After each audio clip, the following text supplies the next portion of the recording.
Hello, and welcome to TubeTalk.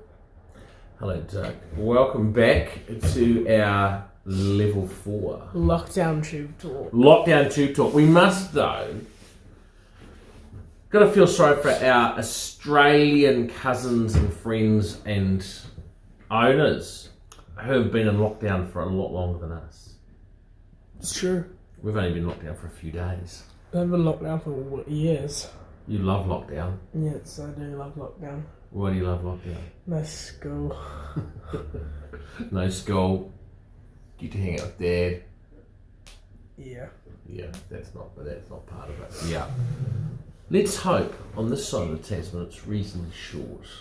Let's hope on the other side of the Tasman they can get it under control. Alright, mate. Let's talk about some horses.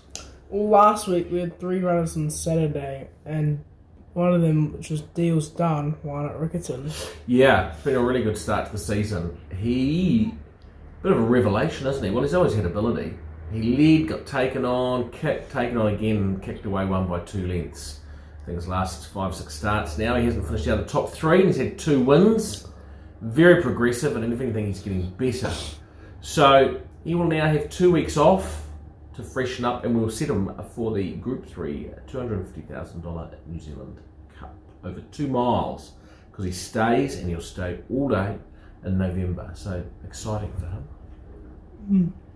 And then Rock Island Line was a close second. Wasn't he? Our second runner for the weekend. On the back up after winning last week, stepping up to open class, looked to have them slaughtered and got nailed by the hot favourite who was in the red, paying about $1.90 or $1.80 right on the line. And I think someone homed him. Someone halfway down the straight went, he's home. And we all know in racing you never do that. You never say they're home until they pass the post. But he's flying. Another horse hasn't finished outside the top 5 in his last, I think, 7 starts. Great backup, winning on the first day of National Carnival, second on the second day. Goes back up to the CD, and he'll next race on the 4th of September in an open 1340 at Wanganui.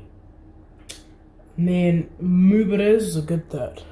Really good third, stepping up to open class. Only a 6-horse field, but they went slow.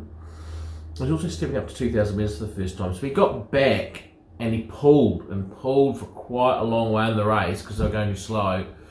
Finally, got rolling, got out, and he hit the line hard. His best part of his race, the last 100 metres, he wasn't beaten far.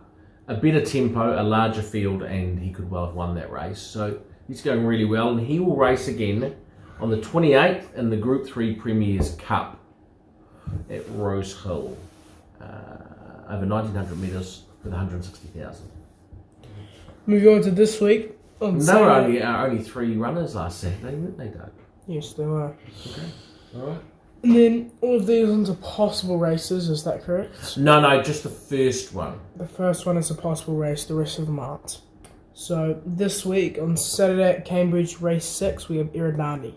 Yeah, and it's possible because of the lockdown. We're in New Zealand in level 4.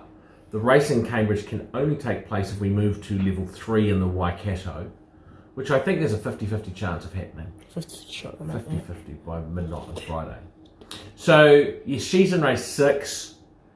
She's also double nominated for race 7, and if she makes the field in race 7, we'll run there because she is obliged to, because race 6 is a consolation race. She loves the synthetic. She steps back to 1,300 metres. It's her perfect distance.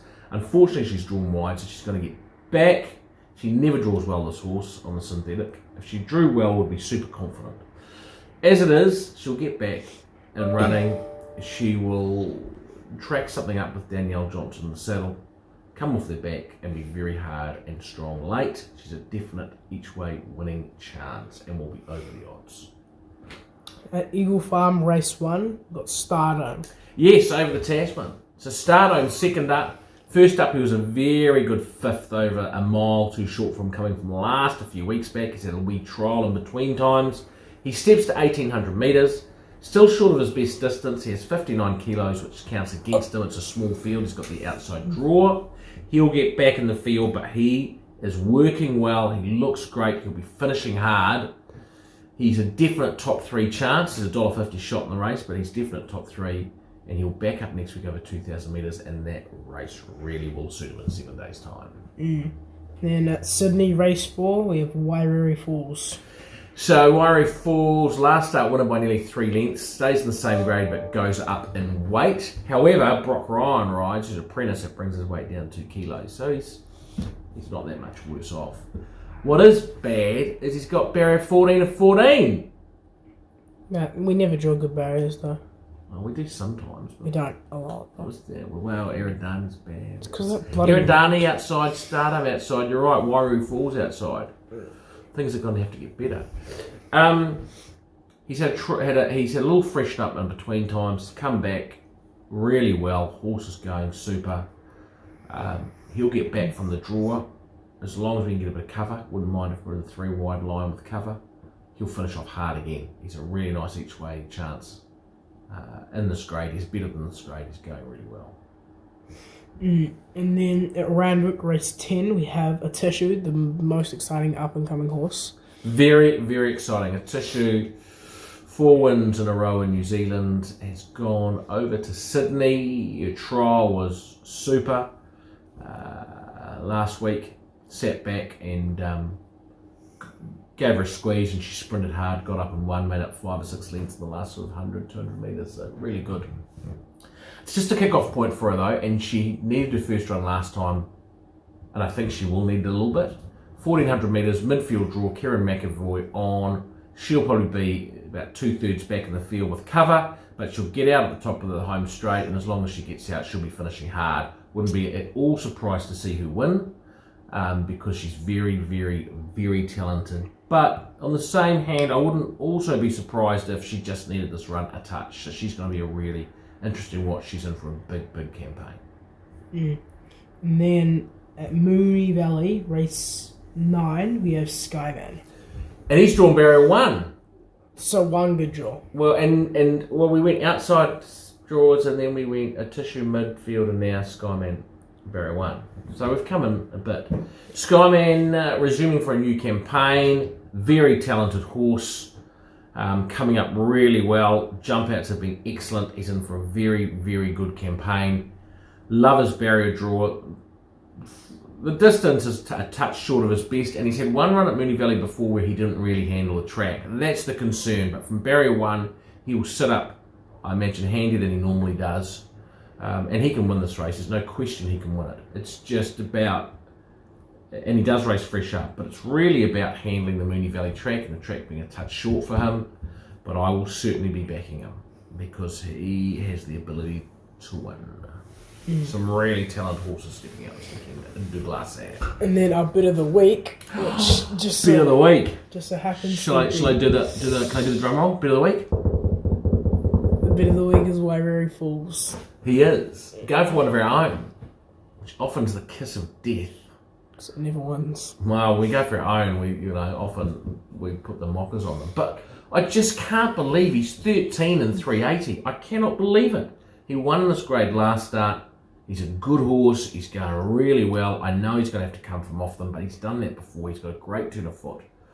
I just think that the money on offer at 13 and 380 is just double what it should be. Have a bet and don't complain to me if you lose your money. We try our best. You can complain to Matt about that one. Yeah. I always complain to Matt. He gets all the shit. Yeah. All right, thanks everyone. We'll see you next week. Probably still in level 4 lockdown. Have a good week, and remember to drink red wine when you're in lockdown. They're on the backstretch. It's almost a match race now. Secretariat's on the inside, by ahead. Sham is on the outside. They've opened 10 lengths on My Gallant, who is third by ahead, with Twice a Prince fourth. Then it's another 8 lengths back to Private Smiles, who is trailing the field.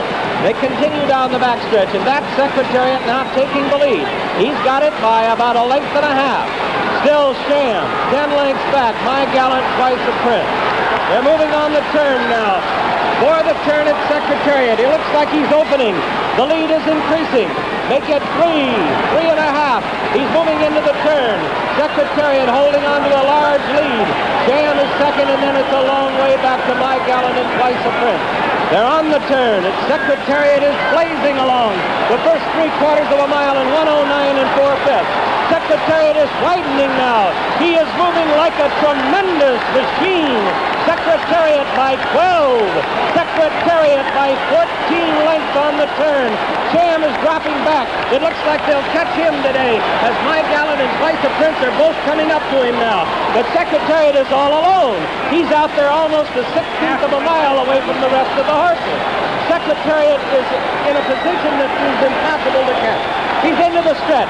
Secretariat leads his field by 18 lengths. And now Twice a Prince has taken second, and My Gallant has moved down to third.